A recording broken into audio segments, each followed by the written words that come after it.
그렇게 무서울 수가 없더래요. 불이 막 다가오는데 산불이 난 그 현장 안에다가 컨테이너를 하나 지어놓고 사는 집사님이 계셨는데 이제 기도처로 삼고, 교회가 이제 인천에 있으니까 목사님이 이제 방문을 한 거예요. 너무 무섭더랍니다. 데리고 와버렸답니다. 너무 불이 막 앞에서 보이니까 불이 오는 게 일단은 피해야 되잖아요.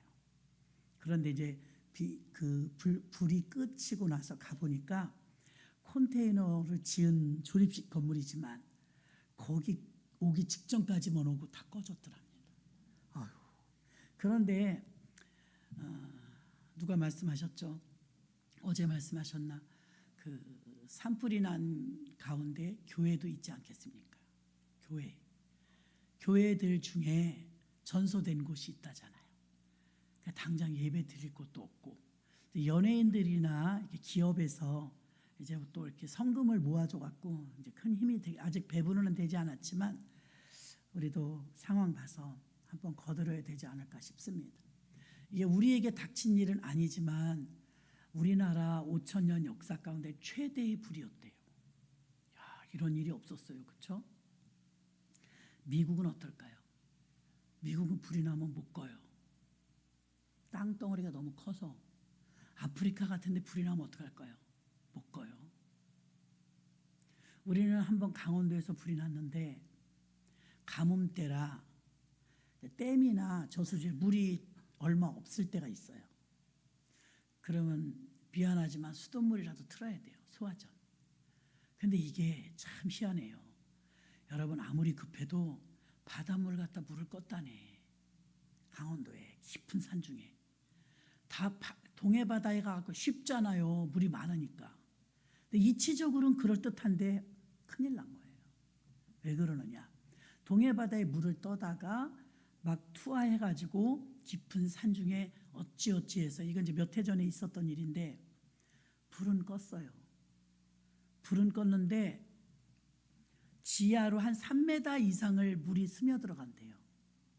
그럼 소금물이라 다 산성화시킨다네. 100년이 돼도 회복이 안 된대. 몰랐죠. 나 같아도 얼른 갖다 불 것 같아요. 소금물로 끄면 안 된다는 거예요.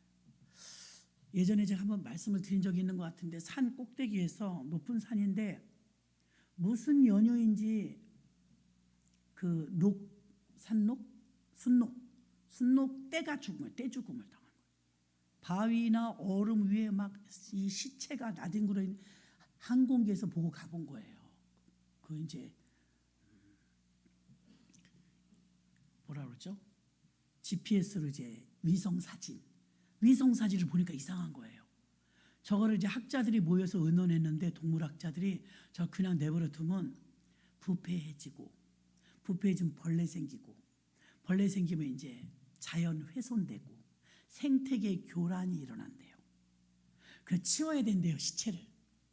근데 너무 험상줄령이라 이건 헬기도 안 돼. 사람이 올라가서 죽은 그 순록대를 제거하기 위해서 그걸 어떻게 들고 내려올 것이며, 연구를 거듭하다가 그냥 자연에 맡기자. 이거 하다 우리 사람 죽는다. 그래서 내버려 뒀대요. 걱정은 된 거죠, 연구하는 팀이. 저 어떻게 됐을까? 벌레가 우글거리고 저 시신이 방치돼서 이제 썩고 냄새가 엄청날 텐데 한두 마리다가 떼거지로 죽었는데 저걸 어떡하나 하고 얼마 있다가 거기를 다시 탐사를 갔더니 하나도 없더래. 놀랬죠? 우리도 놀랬어요. 왜 없어졌냐면요, 새떼 짐승떼가 와서 먹은 거예요. 때로는 자연이 더 빨라요. 우리가 손 안 댔더니 굶어 죽어가는 새떼와 짐승떼들이 약육강식이니까 어떻게 하겠어요? 자연의 법칙이니까. 그걸 다 식량으로 먹은 거예요. 그래서 깨끗해졌더래요. 오히려 더 풍성해지고. 아프리카 같은 밀림 지역에 불이 나면 속수무책이랍니다. 헬기도 없고. 그러면 이제 그냥 내버려 둔대요. 사람만 피신하고. 그럼 불이 이제 쌍거리 다 태워버려요. 어느 정도 시점에서 꺼져요. 꺼진답니다. 왜냐하면 이게 경계선 같은 데가 있으면 꺼지죠. 그러면 어떻게 되냐면 1년밖에 안 걸린대요. 1년만 지나면요 토양이 좋아져가지고 그다 제가 이제 뭐 좋은 영향을 하잖아요. 퇴비가 되고. 그래갖고 그 숲속이 더 비옥해진대요. 여러분 하나님이 이 지구를 만드셨는데 그거 모르실까요? 미국도 사람이 많이 살 때는 피신은 시키지만 불가항력적인 일이 있을 때는 이게 땅이 너무 광활하니까 자연재해가 자연 발화가 잘 된대요. 나무끼리 막 부딪히다 보면 불이 나는 거예요.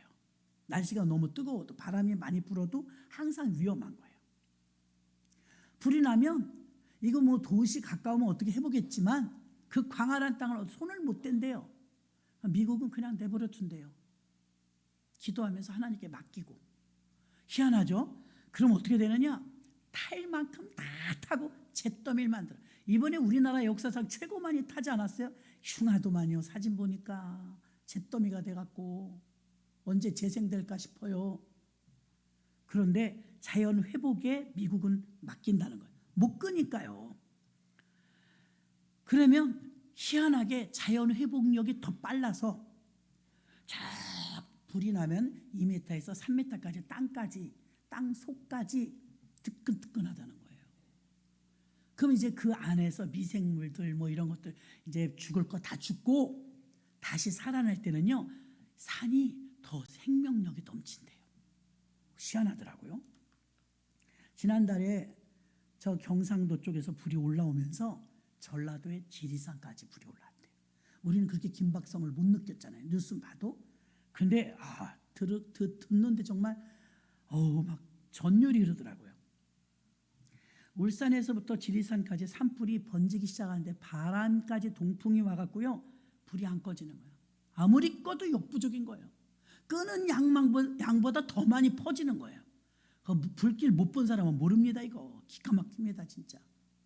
그러니까 사람들이 막 다치고 그쵸 많이 막 죽고 쓰러지고 하는데 지리산을 넘어가면 이제 진짜 전 국토가 불탄답니다. 지리산에서 막아내지 못하면 지리산을 넘으면 서부, 중부 그냥 금방 올라온대요. 절대 절명의 순간이 있었대. 우리는 모르고 지나갔어도.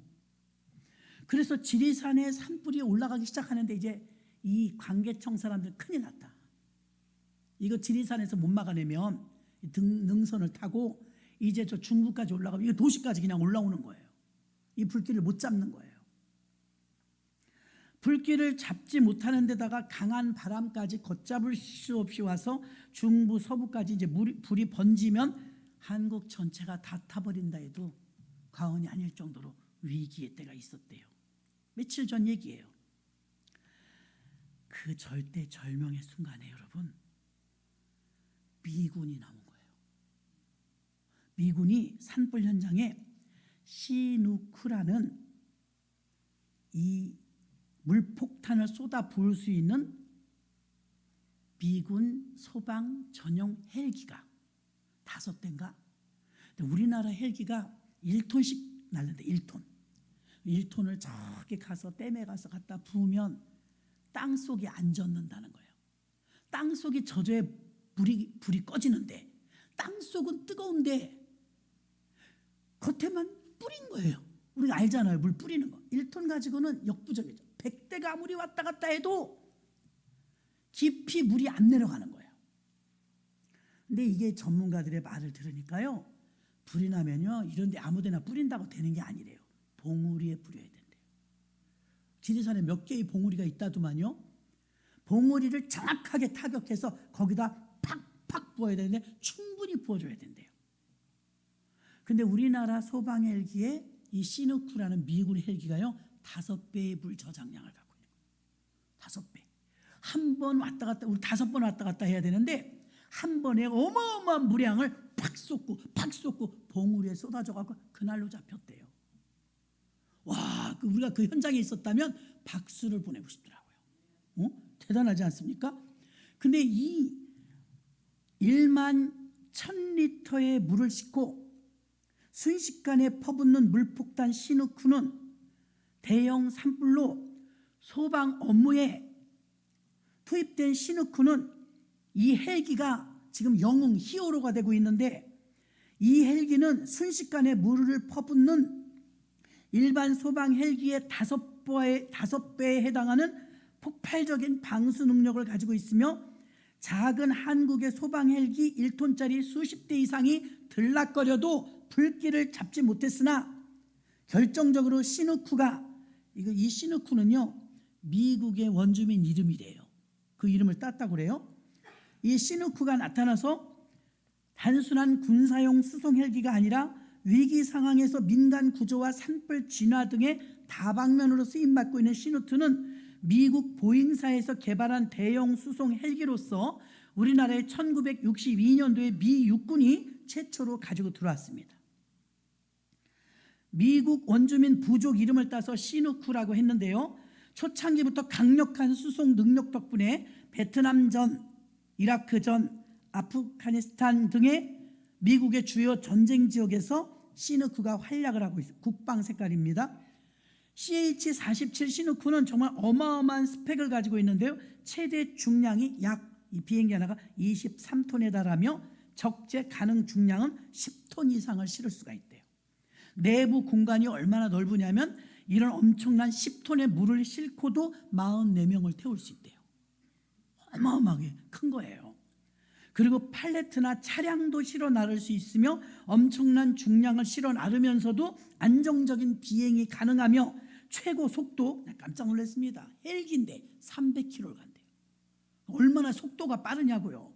300km의 최고 속도의 시속을 내며 전천후 운용이 가능하여 폭풍우 속에서도 작전을 이어갈 수 있으며, 연료 탱크는 대형이라서 항속거리가 한 번 기름을 넣으면 740km를 간대요. 우리나라 부산까지가 400km예요. 왕복을 할 수 있다는 거예요. 중간에 기름 넣으러 왔다 갔다, 우리는 부지런한다고 되는 게 아니더라고요. 100대 아무리 실어 나르고 왔다 갔다 해도 부지런해도요 용량이 작죠. 기름 넣으러 자꾸 다녀야 되죠. 물 담아와야 조금이죠. 봉우리에 펑펑 퍼버대야 이게 불길을 잡는데, 우리가 그렇게 노력을 하고 애썼지만 불길을 잡기에는 역부족이었다는 거예요. 공중 그 자체에서 급유도 가능하대요. 주요 장비로는 고해상도 열 영상 장비, GPS 기반 항법 시스템, 기상 레이더, 자기 방어 시스템까지 다 갖추고 있대요. 이 시누쿠는 기체 중앙 하단에 3개의 후크를 통해서 물자나 물탱크를 달 수 있는 외적 시스템을 갖추고 있는데, 산불 진화나 중장비 수송, 굴곡진 곳에 엄청 유용하게 쓰임받으며, 시누쿠 헬기는 전장에서 가장 신뢰받는 수송수단 중 하나요, 미군은 인명구조, 포탄 보급, 전차 부품 운반, 부상병 후송 등의 이 시누쿠를 적극 활용하고 있다고 합니다. 이 시누쿠가 평범한 헬기와는 차원이 다른데, 이런 성능 덕분에 군사작전뿐 아니라 구조 임무, 산불 진화, 재난 대응 등 민간 영역에서도 점점 더 큰 관심을 갖고 있답니다. 우리나라는 한 대도 없고 주한미군이 5대를 가지고 있습니다. 훈련이나 재해 시 사용할 때, 옛날에 강릉에 산불 났을 때도 시누쿠가 진압을 했습니다. 이번에도 이 시누쿠의 활약은 대단했고, 사람들은 전천후 영웅 헬기라고 별명을 붙여줬다고 합니다. 지리산이 이제 함락당하면 전쟁도 아니고 이게 무슨 일이래요. 지리산이 이제 불이 함락되면 그 다음에 중부와 서부로 이 도시까지 올라오는 건 삽시간이랍니다. 지리산이 막아내주지 못하면. 그러니까 미군도 그걸 보고 있었던 것이죠. 요청하지도 않았는데 미군이 헬기 들고 온 겁니다. 그래가지고 충분한 물의 양을 가지고 속도도 빠른 데다가 물을 봉오리 받아 물폭탄을 쏟아부은 거예요. 결정적인 진압의 역할을 시누쿠가 했답니다. 난 뉴스에서 못 봤어요, 그런 거. 잠깐 비치고 말더라고요. 가까운 일본이 도와준 게 아니고 중국이 도와준 게 아니고 언제나 어려울 때마다 그래도 미국이 도와주더라고요. 미국이. 불바다가 될 뻔했는데, 이 불길이 봉우리에 물을 부으면 이 물이 땅속으로 스며들어가 갖고 2m, 3m까지 내려가야 진압이 된대요. 근데 1톤씩 찔끔찔끔 갖다 부으니까 쭈르륵 흐르고 쭈르륵 흘러갖고 불길을 못 잡은 거죠. 근데 워낙에 어마어마한 물의 양, 물폭탄을 갖다 봉우리마다 다 갖다 부으니까 작은 헬기들 도와주고 하니까 드디어 산불이 잡혔던 것입니다. 이처럼 다양한 환경과 상황에서 강력한 실전 능력을 보여주는 시누크는 영웅 헬기라는 별명이 붙었고 믿음직스러운 역할을 하여 위기 때마다 곳곳에 중동 지역이 됐든 한반도가 되었든 세계의 경찰 역할을 하는 그런 군용 헬기로서 어디든 달려가는데 미국에서 만든 비행기입니다. 우리는 국가적으로도 안정을 찾지 못함으로 인해서 고난이 왔고 또 산불 때문에 고난이 왔고 우리는 기도는 하지만 실질적으로 이재민은 아니라서 그렇게 아프지는 않아요. 시골에 요즘은 노인들만 계시기 때문에 노인들 피난시키느라고 너무 고생했더라고요. 많은 분들이 그 과정 속에서 돌아가신 분도 계시고 중상을 입은 분도 계시지만 영웅도 많더라고요. 외국인 근로자가 일하러 왔다가 필리핀 사람 막 한국 사람 살려내고 거동도 못하는 할머니 할아버지들이 시골에서 그냥 집 지키고 사시는 거예요. 그걸 외국인이 됐든 한국인이 됐든 이장님이 됐든 다 모시고 나오는 거예요. 어떤 분은 막 치매가 걸렸는데 그런 분도 막 살려내느라고 아수라장이 따로 없습니다. 고난이 오면 정말 지혜가 필요해요. 고난은 힘들고 괴롭지만 예수 믿는 우리들에게는 절망하지 말아야 됩니다. 아모스서 4장 10절로 12절에 보니까 내가 너희 중에 연병이 임하게 하기를 애굽에서 한 것처럼 하였으며 칼로 너희 청년들을 죽였으며 너희 말들을 노력하게 하며 너희 진의 악취로 코를 찌르게 하였으나 너희가 내게로 돌아오지 아니하였느니라. 이는 여호와의 말씀이니라. 내가 너희 중에 성읍 무너뜨리기를 하나님 내가 소돔과 고모라를 무너뜨림같이 하였으므로 너희가 불붙는 가운데서 빼낸 나무 조각같이 되었으나 너희가 내게로 돌아오지 아니하였느니라. 이는 여호와의 말씀이니라. 12절입니다. 그러므로 이스라엘아 내가 이와 같이 내게 행하리라. 내가 이것을 내게 행하라니 이스라엘아 내 하나님 만나기를 예비하라. 결국 고난과 어려움의 결정적인 해결책은 여호와께 돌아오라는 거예요. 여호와께 돌아오는 게 뭘까요? 여호와께 돌아오라는 건 교회로 돌아오는 것입니다. 교회로 돌아오라. 그 말씀이 고난과 이 역경의 때에 지혜가 필요할 때 뭐 똑똑한 짓을 하는 게 아니고 부지런해야 되는 게 아니라 하나님 안으로 돌아와서 지금 소돔과 고모라 성이 멸망을 당하고 있고 정부도 지금 정권이 이렇게 위기를 만나고 있고 열심히 뛰어도 시원찮을 이 중요한 시기에 국정 공백이 생기고 이런 모든 일들이 우리나라로서는 고난입니다. 위기입니다. 우리가 코로나를 겪어보니까요. 여러분도 들어보셨을 거예요. 정교 분리. 종교의 자유. 이걸 우리가 오해해요. 거꾸로 들어요. 종교의 자유를 어떻게 이해하고 인지하느냐면 예수 믿고 구원받으세요. 아, 종교의 자유가 있어요. 왜 나한테 강압적으로 왜 설득하려고 그래요? 난 안 믿을 자유가 있어요. 이렇게 말해요. 그 자유가 아니에요. 또 성경에 말하는 눈은 눈으로 이는 이로. 이것도 오해를 해요. 가끔 사람들이 그 말을 써먹어요. 눈에는 눈, 이에는 이야. 예, 눈에는 눈, 이에는 이가 복수하라는 게 아니에요. 율법에 그게 나와 있거든요. 율법 613가지 가운데 눈에는 눈, 이에는 이는요. 동일보복법이에요. 동일보복법. 아니 저 옆집에 소가 우리 소를 죽였어. 예를 들어서요. 그 옆집에 소가 우리 소를 죽였으면 이 죽인 소 한 마리만 물어주면 돼요. 더 달라는 거예요. 2배. 이런 억울한 일이 자꾸 생겨요. 민간 소송법에서. 그러니까 모세가 이걸 이제 상한선을 정해준 거예요. 눈을 다쳤으면 눈만 해결해라. 이가 다쳤으면 이만 해결해라. 동일보복, 동일보상법이에요. 동일보상. 더 달라고 하지 말라는 거예요. 그래서 눈에는 눈, 이에는 이인데 우리는 원수 갚을 때 그 말을 써먹어요. 더 많이 갚을 때. 그렇죠? 그리고 또 하나 종교의 자유를 오해해요. 종교의 자유가 있는데 왜 자꾸 교회 가자고 하냐? 왜 그렇게 강압으로 그러냐? 아주 예수쟁이들 징그러 죽겠다 막 이런 소리 듣습니다. 종교의 자유는 안 나올 자유를 말하는 게 아니에요. 코로나 때 우리가 종교의 자유를 잃었어요. 교회마다 20명만 와라. 아니 10,000명인데 1,000명인데 20명이면 장비 만들고 성가대도 못 오고요. 딱 방송 장비하고 설교자밖에 못 들어가는 거예요. 근데 우리는 일제시대도요, 6.25 때도요, 예배는 고수했어요. 근데 정부 측에서 아예 굉장한 저항과 반항이 올 것이다. 그래서 1안, 2안, 3안 해놨는데 1안에서 다 무너진 거예요. 저항을 안 하는 거예요, 교회들이. 80%의 교회들이 이해했어. 그래, 문 닫아야지. 저항 안 해요. 그냥 수긍하고 셧다운.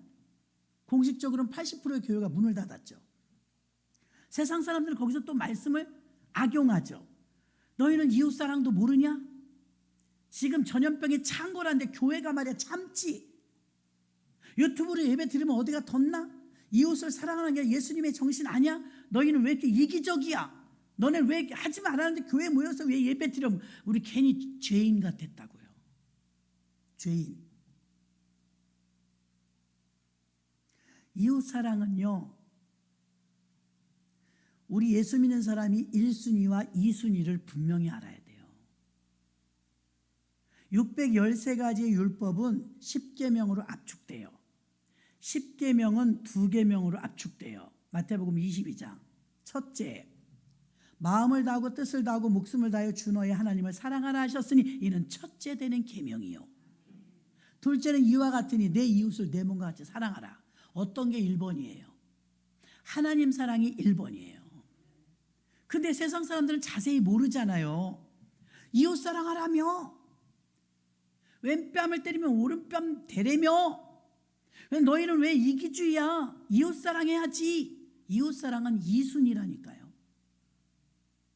1순위 뭐예요? 하나님께 경배하고 하나님 예배하고 하나님 사랑하는 게 먼저예요. 먼저. 자, 부모님께 순종해야 됩니다. 시부모가 되었든 친정 부모가 되었든 부모님은 우리를 있게 한 장본인들이기 때문에 공경해야죠. 오죽하면 10계명 5번째, 내 부모를 공경하라. 그리하면 네가 땅에서 잘 되고 장수하리라. 이렇게 약속하셨어요. 부모에게 잘하는 건 당연하는데도요, 부모에게 잘하면 장수의 복을 준대요. 그럼 보세요. 내 부모를 공경하라 그랬으니까 시어머니가 주일날 오셨네. 야, 내가 왔는데 네가 무슨 교회를 가냐? 다음 주에 가라. 나 있는 동안 가지 마. 그러면 예, 그러면 공경하는 게 아니에요. 왜 그러느냐? 에베소서 6장 1절에 내 부모를 공경하라 이렇게 되어 있어요. 내 부모를 주 안에서 공경하라. 주님이 먼저예요. 우리는 교회를 다니고 예수를 믿지만 국법과 성경의 법이 충돌될 때가 더러더러 있어요. 그래서 믿음이 충만한 사람은 모든 국시, 공무원 시험 뭐 이런 거 다 주일날 치르잖아요. 안 갑니다. 그러면 내가 불공정한 처우를 받아요. 그래도 저항해서 이겨야지 그걸 따라가질 않아요. 주일이기 때문에. 하나님께 먼저라는 거죠. 그러면 하나님 거 먼저를 선택했으면 하나님이 책임지시고 더 잘되게 해주셔야 되는데 땡 떨어졌네. 대표적인 사람이 다니엘이에요. 국법이 30일 동안 기도하지 말아요. 국법이. 그 사람은 직업상 지켜야 돼요. 고위관리예요. 그런데 성경은 다니엘서 6장 10절에 뭐라고 그래요? 다니엘이 이거 법을 알고도요, 전에 행하던 대로 창문을 열어놓고 예루살렘 성을 향하여 그 하나님께 매일 감사기도 하였더라. 하루에 3번씩 여전히 하던 대로 한 거예요. 그러니까 그거를 노렸던 다른 시기 질투했던 고위 관리들이 고발했어요. 고발. 그럼 우리가 믿음을 선택했으니까 하나님이 고발당하는 건 막아주셔야 되지 않을까? 이게 우리 생각이에요. 근데 다니엘은 고발당했어요. 고발당한 것까지도 거기서 우리 석방돼야 되지 않아요? 지금 우리도 뭐 석방해달라는 팀과 더 구속하라는 팀이 막 싸우잖아요. 근데 다니엘은 그냥 맡겼죠. 맡겼더니 사형이 집행되네. 사자굴에 넣으래요. 일주일을 굶긴 사자는요, 동물 중에 가장 강력한 이빨을 가지고 있어요. 그래서 일주일을 굶긴 사자를 사자우리에 넣고 사형당할 사람을 거기 던지는 거예요. 그러면 이 사자가 얼마나 굶주렸기에요, 땅바닥에 떨어지기 전에 뼈까지 아실어 먹는데요. 와, 무서워. 사자 여러분 굉장히 무섭습니다. 오죽하면 베드로가 우는 사자같이 두루 다니며 삼킬 자를 찾는데 우리는 헬렐레 하고 있다는 거예요. 사자가 얼마나 무서운데. 근데 다니엘이 사자굴에 던져졌죠. 그러면 일주일을 굶은 사자가 다니엘이 땅에 떨어지기 전에 벌써 중간에 공중에서 분해해서 먹어 끝내야 돼요. 몇 마리의 사자가. 그리고 고대 법에는요, 항상 신을 의식해요. 24시간이 지났는데도 이 사람이 살아있다, 생존한다. 그러면 이 사람은 죄가 없다고 판단해요. 그러니까 다음날 다리오 왕이 자기가 개인적으로 아끼는 다니엘이니까 장례를 치러줘야 되는데 너무 아까운 거예요. 자기가 잘못해서 그런 법을 만들어갖고 하만처럼 쏘가서. 그래서 엉금엉금 그 사자굴에 아침이 되자마자, 다음날이 되자마자 왕이 가요. 가갖고 들여다볼 엄두가 안 나. 무섭잖아요, 죽었을까 봐. 그리고 이제 그 사자굴 옆에서 이렇게 말하는 거, 다니엘아. 그 마음이 사랑이에요. 다니엘아. 그러면서 뭐라고 그래요? 이 다리오 왕은 하나님을 안 믿어요. 그런데 다니엘이 하나님을 잘 믿는다는 거 알잖아요. 너가 섬기는 너의 하나님이 짐짓 너를 살렸느냐 그래요. 그렇죠? 잘 읽어봐요. 그렇게 써 있어요. 다니엘아, 너희 섬기는 너의 하나님이 너를 살렸느냐 그래. 잠잠하면 죽은 거잖아요. 근데 안에서 이제 조마조마한 가운데 왕이 기다리는데 안에서 소리가 들리네. 왕이여, 만세수를 누리소서. 아유, 뜰 보세요. 기쁘지요? 예. 아니 그 만수무강하세요. 그러니까 다리오 왕이 얼마나, 여봐라, 당장에 다니엘을 끌어올려라. 하나도 안 다친 거예요. 그러니 여러분, 우리는 하나님 이 문제 피하게 해주세요, 저 문제 피하게 해주세요, 이렇게 기도하는 게 아니라 능히 이기게 해달라고 기도해야 돼요. 그러니까 우리가 예수 믿는다는 것 때문에 국법과 하나님의 법이 충돌될 때 여러분이 선택해야 돼요. 무슨 선택이요? 가끔 우리는 합의를 봐. 하나님 이번에만 봐주세요. 하나님 이번에만 내가 주일을 성수하지 못하고요. 내가 결혼식 갔다 올게요. 또 친구 만나고 올게요. 흥정을 해요.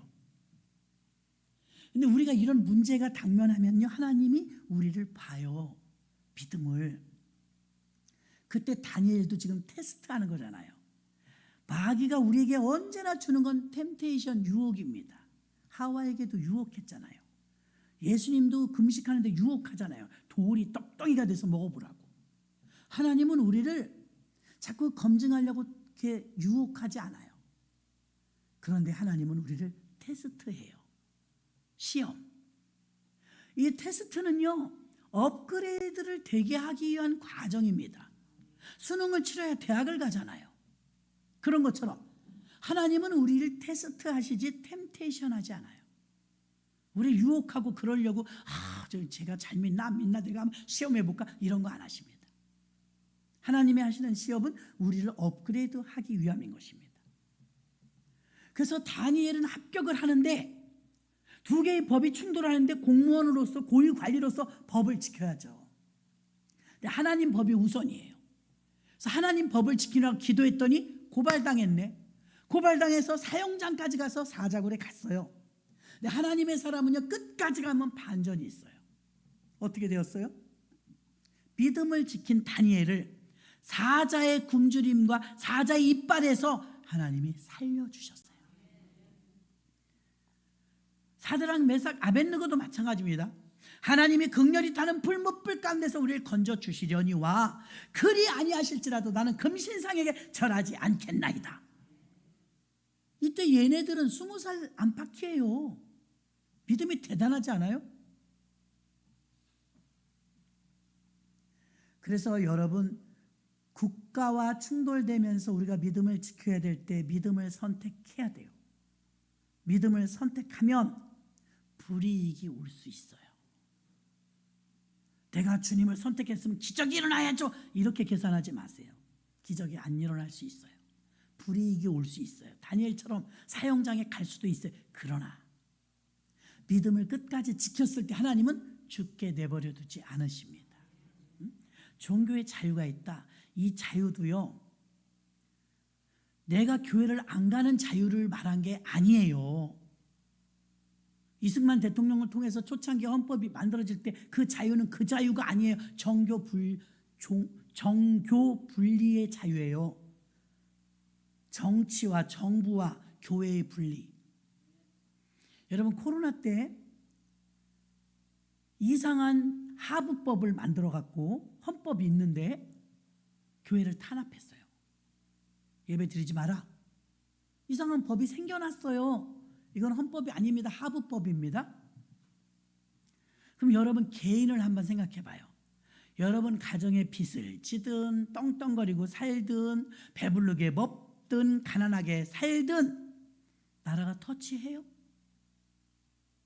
나라와 국가의 의무는요, 국민을 보호하는 거예요. 박왕자 씨처럼 북한에 가서 죽으면 목숨 걸고 살려내야죠. 아니면 원수 갚아줘야지. 그게 국가가 할 일이에요. 우리 지켜줘야 되는 거예요. 미국은 그렇게 하잖아요. 그런데 우리에게 주신 정교 분리의 원칙은, 원래 의도는, 야, 너네 목사님들이 무슨 나라를 위해서 기도한다고 길거리로 나오느냐? 교회가 왜 그래? 정치에 관여하지 마. 정치에 관여하면 안 돼. 이렇게 풀어버려요. 그런 뜻이 아니에요. 종교의 자유는요, 정부가 국가가 교회를 간섭할 수 없다예요. 교회가 전도하고 예배하는 일을 침해할 수 없다. 그래서 법에, 상부법에, 헌법에 이게 명시되어 있기 때문에 엄밀히 따지면 왜 공무원들이 이 안에까지 못 들어온지 알아요? 법이 있어서 못 들어온 거예요. 바깥에서는 막 별짓 다 있잖아요. 이 안에 못 들어와요. 들어오면 신고하면 돼요. 왜? 종교의 자유가 있으니까. 우리나라는 종교의 자유가 있어요. 그 자유가요, 그들이 쓰는 것처럼 전도하지 마, 종교의 자유가 있어, 이렇게 쓰라는 종교의 자유가 아니라 종교 보호의 자유예요. 예배 드리는 거 방해하지 말라, 자유가 있다. 전염병 아니라 전쟁이 나도 예배 드려야 될 자유가 있다. 이거 지켜달라는 거예요. 이거 우리가, 여러분이 알아야 대응을 하잖아요. 정교 분리도 마찬가지예요. 교회가 무슨 정치를 해, 교회가 무슨 정치에 관여를 해, 교회가 무슨, 예, 저는 정치 안 하지만 정교 분리도 마찬가지예요. 정교 분리를 관여하지 마라, 나라에 대해서 전혀 간섭하지. 아니, 초대 대통령이 장로인데요, 부통령이 목사인데요. 외국도 마찬가지입니다. 왜 예수 믿는 사람이 정치 안 해요? 많이 해요. 예수 믿는 사람이 정치해야 잘해요. 성경적 가치관, 기독교적 가치관을 가지고 있어야 정치를 잘하죠. 인본주의로 막 가잖아요. 하나님 없다. 그러니까 무서운 게 없는 거예요. 두려운 게 없고 별짓을 다 하죠. 근데 정교 분리는요, 그런 의미가 아니에요. 정부가 교회를 침해할 수 없다. 그 권위를 가질 수 없다. 교회의 주인은 주님이십니다. 우리만 그렇게 아는 게 아니라 법이 그렇게 돼 있다고요. 정교 분리는요, 정부에서 교회를 관여할 수 없고 여러분 가정을 터치하지 않는 것처럼. 왜 자식 교육 못 시켰어요? 뭐 지나치게 뭐 학대를 하거나 가정 폭력이 이런 거는 관여를 하죠. 보호해 줘야 되니까. 보호. 근데 여러분 감나라 대추나라 여러분 가정에 그거 참견해 봐요. 우리 교회 성도님들도요. 전도하신 분은 전도해 오신 분에 대해서 너무 간섭하지 마세요. 그것도 사생활이 있는 거예요. 내가 전도했다고 해서 내 소유물이 아니에요. 존중해 줘야 돼요. 프라이버시가 있는 거잖아요. 근데 교회가 건축하고 교회가 이렇게 140년이 오는 동안 나라에서 오히려 교회가 나라를 도와주고 사회를 도와줬지, 대한민국은요 기독교 없으면 이렇게 발전하지 못했습니다. 선교사님들 통해서 학교 세워지고 병원 세워진 거잖아요. 그런데 지금은 뭐 입 싹 씻습니다. 여전히 한국은요 교회가 희망이에요. 교회가 희망입니다. 근데 간섭하지 말아라. 나라와 민족을 위해서 기도하는 게 누군데? 교회인데 어떻게 간섭을 안 해요? 정교 분리의 원칙은 국가가 가정이나 교회에 관할권, 이게 제한이, 정교 분리란 가정이나 교회에 대해서 정부가 관할권이 없다는 거예요. 정부가 한 가정에 그렇게 권위를 가지고 통제합니까? 너 왜 어젯밤에 늦게 들어왔어? 우리가 뭐 북한이에요? 그런 거 관여 안 하잖아요. 밤을 새고 들어오든 술을 먹고 들어오든 일찍 들어오든 권고는 하죠. 가정에 함께 하세요. 뭐 가족과 함께 하세요. 이렇게 권고는 하지만 한 가정을 정부에서 감나라 대추나라 못 하잖아요. 자유민주주의 국가라. 똑같아요. 그 원칙이 교회까지 적용되는 거예요. 교회 관할권, 치리권, 통제권을 정부가 가지고 있지 않아요. 이게 정교 분리의 원칙이에요. 근데 우리는 이걸 거꾸로 알고 있어요. 왜 교회가 정부에 관심을 가지고 그렇게 관여를 해? 왜 정치를 해? 이렇게 몰고 갑니다. 그래서 코로나 때 헌법 아래 하부법을 만들어서 교회를 관할하고 통제했죠. 지나쳤어요. 그리고 교회 고유 영역인데 여기 훼손했습니다. 권위를 부여해 준 적이 없는데 나라가 권위를 가져버렸어요. 통제하고 침해했습니다. 국가는 교회와 가정을 통제할 수 없어요.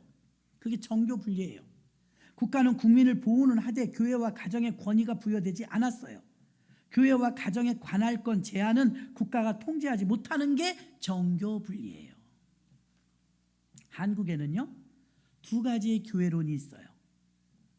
십자가 정신으로 봐야 됩니다. 2가지 교회론. 첫째, 조직적 교회론. 2번째, 유기적 교회론. 자, 조직적 교회론은 우리가 잘 알다시피 건물, 조직, 제도, 전통, 직분 중심. 우리가 다 아는 내용이에요.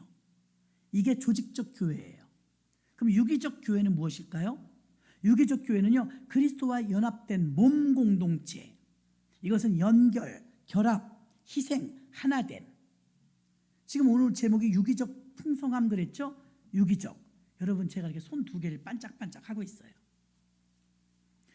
머리는 예수님이라잖아요. 그 온 몸은 교회예요. 그 이런 지체는 우리들이잖아요. 동의하시죠? 이게 에베소서의 교회론입니다. 그럼 여러분 우리는 가끔 착각을 해요. 내가 막 기도 많이 해서 믿음 커야지 막 이럽니다. 이 손이 제가 자고 일어났더니 이만큼 더 커졌어. 제 손이 그 괴물이에요. 제 발이 한쪽이 길어졌어. 밤새 오른다리가 더 건강하네? 오른다리가 더 커졌네? 오른다리가 더 성숙해졌네? 그렇게 말해요? 빨리 병원 가봐 그러지. 이상한 거예요 그건요. 이쪽 귀하고 이쪽 귀하고 좀 같아야 되는데 얘를 잘 쓰다듬어 줬더니 이만해졌네. 얘는 그대로인데 병원 가야 돼요. 그걸 자랐다고 말하지 않아요. 우리는 지금 내 손만 크려고 그래. 내 발만 크려고 그래요.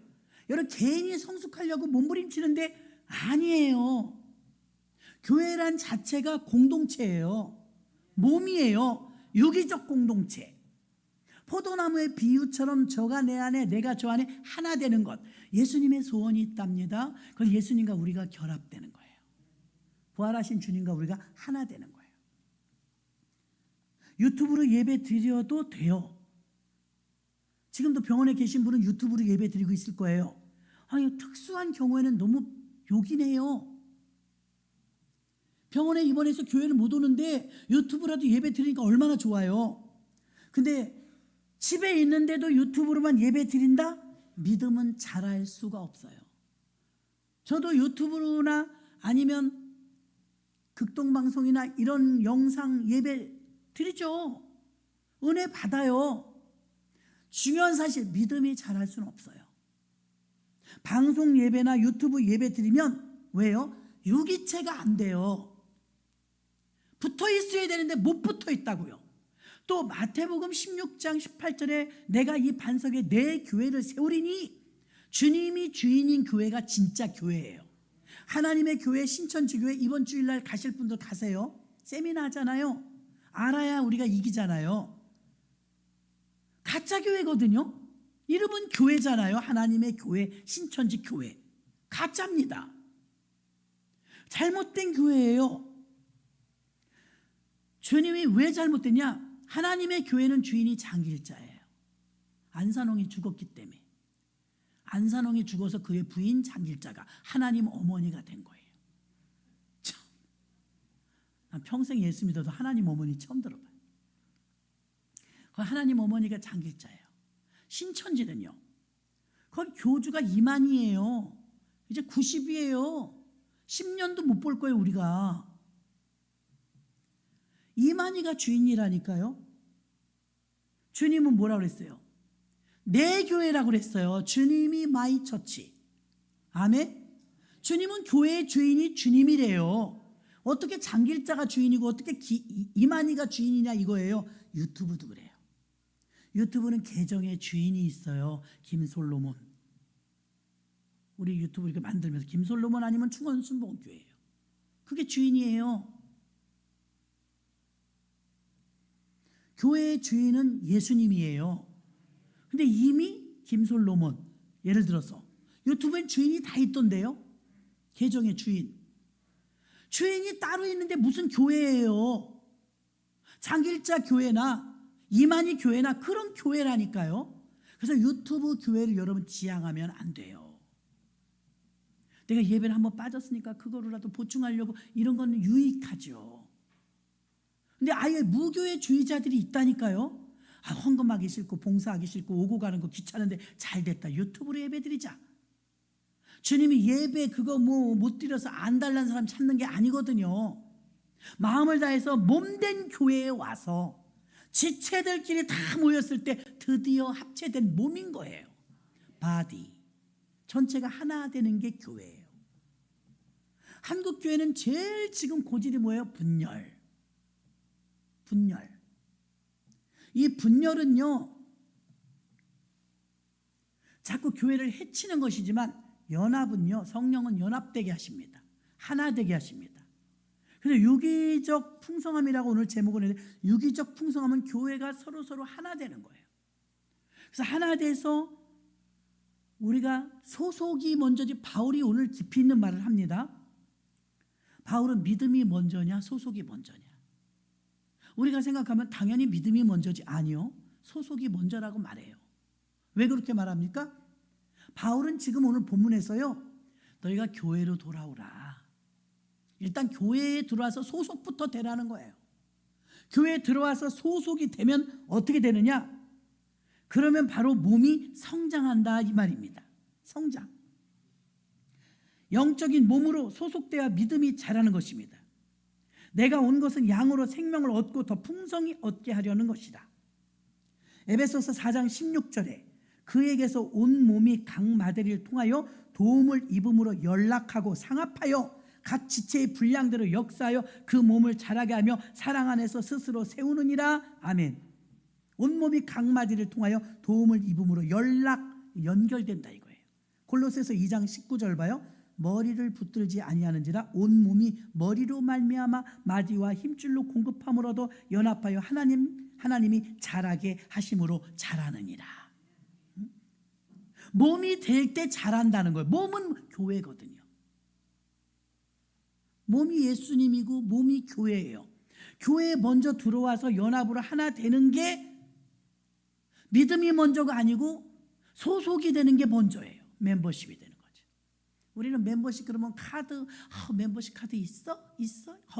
부자네. VIP 멤버십 카드 있고. 그렇게 쓰는 게 멤버십은 교회 용어예요. 멤버십이란 교인을 멤버십이라고 해요. 최초의 코이노니아에서 교회가 에클레시아잖아요. 멤버십은요, 교인들이 멤버십이에요. 이 교회에 소속된 사람들을 멤버십이라고 최초로 부른 거예요. 제가 그거 보낸다고 아직 못 보여. 도레미파솔라시도 그 음도요. 8개 가지고 전 세계 2만원 노래가 나온 거 아니에요? 누가 만들었게? 하나님이.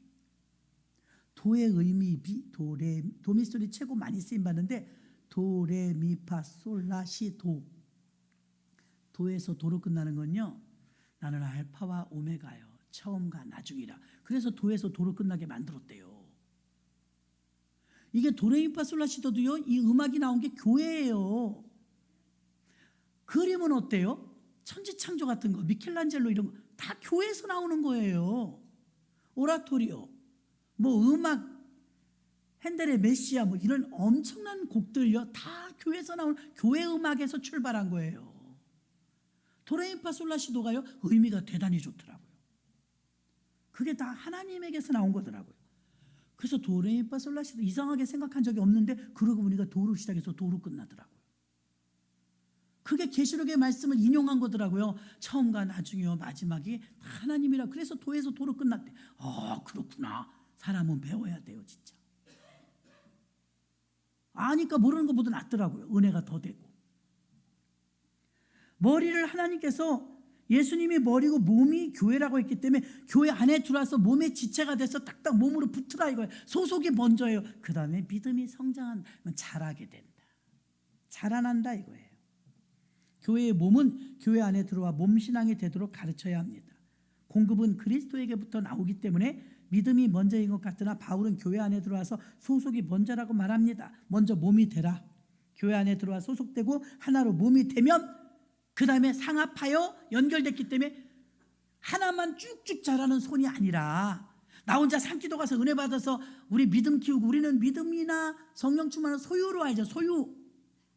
성경 계속 공유하라는데.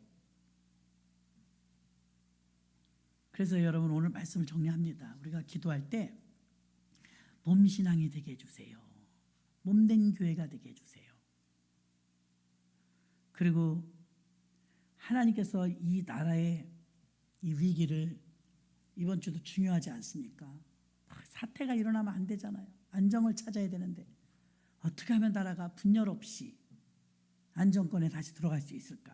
하나님께 여러분이 기도하지 않으면 안 됩니다. 기도해야 됩니다. 간절한 마음으로 여러분들이 기도하시기를 주님의 이름으로 축원합니다.